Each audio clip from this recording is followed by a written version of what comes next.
લખ લાખના ધણી, લખ તમારો અને લાભ અમારો. 70-72 લાડવા થયા છે. અને જે બનાવવાવાળા બેન છે ને એ આ તમે જોઈ લ્યો, આ પાતળા એવા બેન આવા ટોપ ક્લાસના લાડવા બનાવે છે. હેલો ફ્રેન્ડ્સ, કેમ છો બધા મજામાં હશો તેવી આશા અને શુભેચ્છાઓ. તમારા બધાનું સ્વાગત છે આપણી રેસીપીની ચેનલ સિલ્વર સ્પૂન હીરુઝ કિચનમાં. હું છું હિરલ ગામી. તો આજે આપણે સરસ નવી રેસીપી જોઈશું, પણ તે રેસીપી આજે હું નથી બનાવવાની કે નથી હું બોલવાની. તો રેસીપી આવી છે મોરબીથી છેકથી. તો ચાલો જોઈ લઈએ રેસીપી બોલે છે મારા બેન એટલે કે મારા નણંદ હિનાબેન પટેલ, અને રેસીપી બનાવે છે ખાસ અનુભવી માસ્ટર બ્લાસ્ટર આ રેસીપીના કહી શકાય તે ખૂબ અનુભવી એવા મુક્તાબેન ભોરણિયા. તો ચાલો મિત્રો તેમની રેસીપી જોઈ લઈએ. તે એટલા અનુભવી છે કે તે બધું અનુમાન જ તે અત્યાર સુધી એડ કરતા હતા, પણ આપણા માટે તેમણે ખાસ માપ કાઢેલું છે. તો મિત્રો છેલ્લે તમને પરફેક્ટ માપ મળી જશે. તો ચાલો આપણે રેસીપી જોઈએ અને બધાને શેર કરીએ જેથી બધાને હેલ્પ મળી રહે. સિંગોડાનો લોટ, આ છે ગંઠોડાનું ચૂરણ. તમે આખા ગંઠોડા પણ લઈ શકો છો. આ છે સૂંઠ, આખી સૂંઠ લેવાની છે આપણે. એનું માપ તમને હું લખાવી દઈશ. દેશી ગોળ 500 ગ્રામ, કાજુના કટકા કરી લેવાના છે 250 ગ્રામ, બદામના આપણે કટકા કરી લેશું 250 ગ્રામ, ગુંદ 250, અને ખાસ ઇન્ગ્રીડિયન્ટ્સ છે ખસખસ 100 ગ્રામ ખસખસ. ટોપરા લઈશું 500 ગ્રામ, પછી એને ખમણીને કમ્પ્લીટ કરેલા છે. અને ઘી, પહેલાં આપણે 500 ગ્રામ ગુંદ, દેશી ગુંદને ઘીમાં નથી તળવાનો પણ તેલમાં તળવાનો છે. એનું કારણ છે કે લાડવામાં એવું કહેવામાં આવે છે કે પછી ઘીની સ્મેલ આવે તળવાથી, એટલે આપણે એને તેલમાં જ તળીશું. ખસખસને ઘીમાં શેકી લેશું. 100 ગ્રામ સિંગોડાનો લોટ છે, એમાં પહેલાં આપણે છે ને ઘીમાં ભેળવી લઈશું, પછી ગેસ ચાલુ કરવાનો. અમારા અંદાજ પ્રમાણે 600 ગ્રામ લોટમાં 400 ગ્રામ જેવું ઘી સમાશે. પછી હું તમને બતાવીશ કે હવે કેટલું ઘી એડ કરવાનું થાય છે. એને આપણે બહુ શેકવાનો નથી, પણ થોડી એની સ્મેલ આવે ને ત્યાં સુધી જ એને ગરમ કરવાનો છે. આપણે આટલું ઘી આવે ને ત્યાં સુધી એને લોટ અને ઘીનું મિશ્રણ કરી અને પછી ગેસ ચાલુ કરવાનો છે. આ લોટ છે ને ઝીણો હોય, જો તમે બહુ તાપ રાખો તો એ ચોટી જવાની શક્યતા વધી જાય છે.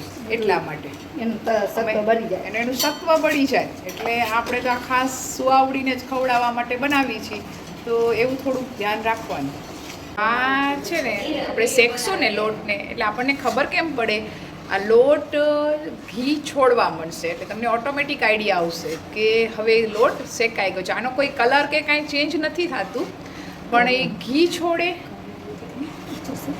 ઘઉંના લોટથી પણ ઓછો શેકવાનો. આપણે ઘઉંના લોટનો જે શીરો બનાવીને એનાથી પણ ઓછો શેકવાનો હોય છે, નહીંતર એનું વધારે શેકવાથી એક જ વસ્તુ આપણે યાદ રાખવાની છે કે આ સત્વ બળવું જોઈએ નહીં. લોટને ધીમા તાપે 10 મિનિટ તમે ટાઈમ આપો ને ત્યાં લોટ કમ્પ્લીટ થઈ જાય છે. આપણે આ 1 કિલો લોટને છે ને દેશી ગોળ છે એટલે એમાં કણી ન રહેવી જોઈએ. એના માટે થઈ અને અમે આ મહેનત કરી છીએ. અને ખમણી ન શકાય, પણ પછી આને હાથેથી પણ અમે દબાવશું. પહેલાં આપણે છે ને થોડું ઘી લઈ અને કિલો ગોળ છે ને એને ઓગાળી લઈશું ગેસ ચાલુ કર્યા વિના, એટલે શું કોઈ કણી રહે નહીં.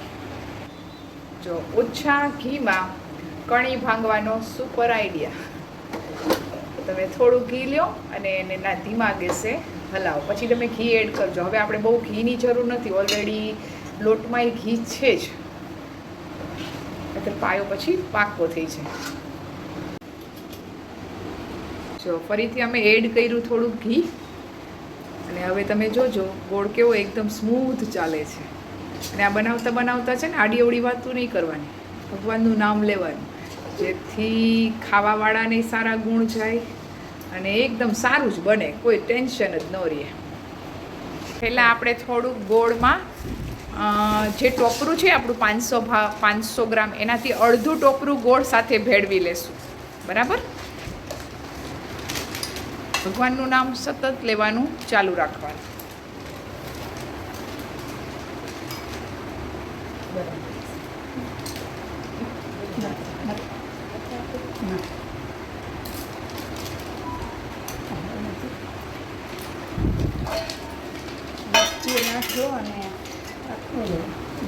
જો હવે છે ને આવી રીતના આપણે હાથેથી કરવાનું, એટલે એકદમ મિક્સ થતું જાય. હવે એડ કરી છીએ આપણે સિંગોડાનો લોટ. જો લખ લાખના ધણી, લખ તમારો અને લાભ અમારો.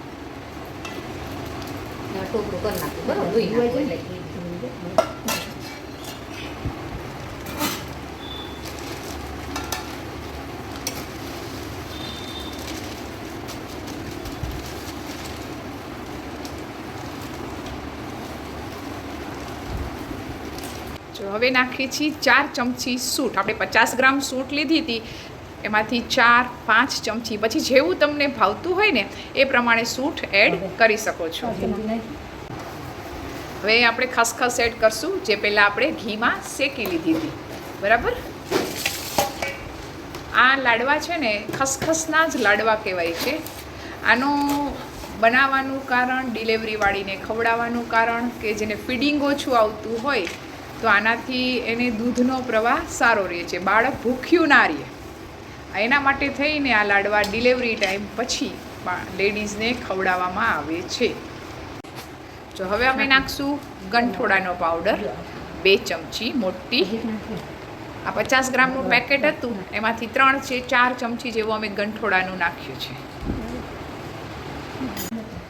જો મને એમ છે અડધી 50 ગ્રામમાંથી 30 ગ્રામ જેવી સૂંઠ અમે નાખી દીધી છે. હવે અમે નાખશું ગંઠોડાનો પાવડર, એ 50 ગ્રામ એડ કરવાનો છે આપણે. કાજુ બદામ એડ કરી દીધા છે. આમાં સમાતું ન હોવાથી અમે 2 ભાગ કર્યા. બરાબર મસળાતું જાય, એકબીજામાં સમાતું જાય. અને હવે આપણે નાખશું તેલમાં તળેલો આપણો ગુંદ. આ છેલ્લું. હવે આના પછી આપણે કાંઈ એડ કરવાનું થતું નથી. જો આપણે ગુંદ ભાંગવાનો નથી, આમ ભેગો જ કરવાનું છે. આ બધી વસ્તુને એકદમ ધીમે ધીમે ખોલા હાથે મિક્સઅપ કરતા જાઓ. ઓટોમેટિક છે ને ઘી છૂટું પડશે. આ લાડવો ઘી પીતો નથી, ઘીને રિલીઝ કરે છે, છૂટો કરે છે.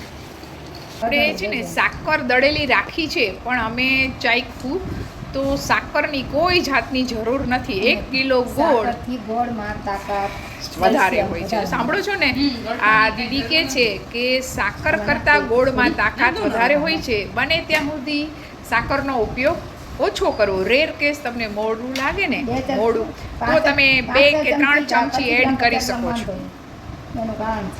જો દેખાવમાં જ કેવું લાગે છે, મોઢામાં પાણી આવી જાય. બરાબર? આ આપણા માટે નથી હો, આ ડિલિવરીવાળા માટે છે. તમારે બનાવવું હોય તો તમારા માટે અલગ બનાવી શકો છો.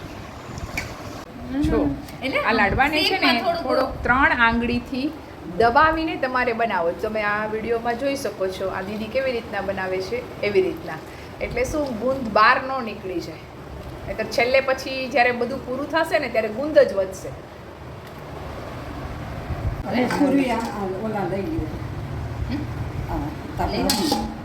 બની ગયા આપણા લાડવા કમ્પ્લીટ.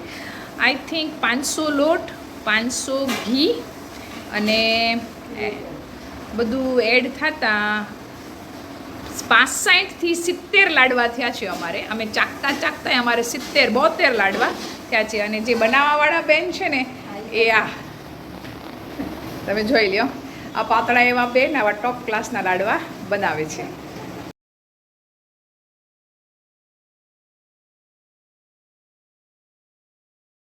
અને મિત્રો, તમને રેસીપી પસંદ આવે તો લાઈક કરજો જ. મને ખબર જ છે તમને પસંદ આવવાની જ છે, કેમ કે રેસીપી બહુ જ સારી રેસીપી છે મિત્રો, બહુ જ ગુણકારી રેસીપી છે મિત્રો. તો લાઈક તો કરી જ દેજો, કોમેન્ટ કરજો કે તમે કયા સિટીમાંથી રેસીપી જોઈ રહ્યા છો. અને હા ફ્રેન્ડ્સ, મારી ચેનલ ઉપર નવા હોય અથવા તો હજી સુધી મારી ચેનલ સબસ્ક્રાઇબ ન કરી હોય તો રાહ શેની જુઓ છો, સબસ્ક્રાઇબ કરી દો, ફ્રી જ છે. બાજુમાં આપેલી ઘંટડી બટન ઉપર ક્લિક કરી દો અને ઓલ ઉપર જરૂરથી ક્લિક કરવું, જેથી હું જ્યારે જ્યારે રેસીપી અપલોડ કરું ત્યારે તમને ઇન્સ્ટન્ટ નોટિફિકેશન મળે. તો ચાલો ફ્રેન્ડ્સ, આવી સરસ નવી રેસીપી જોવા માટે મળતા રહેશું.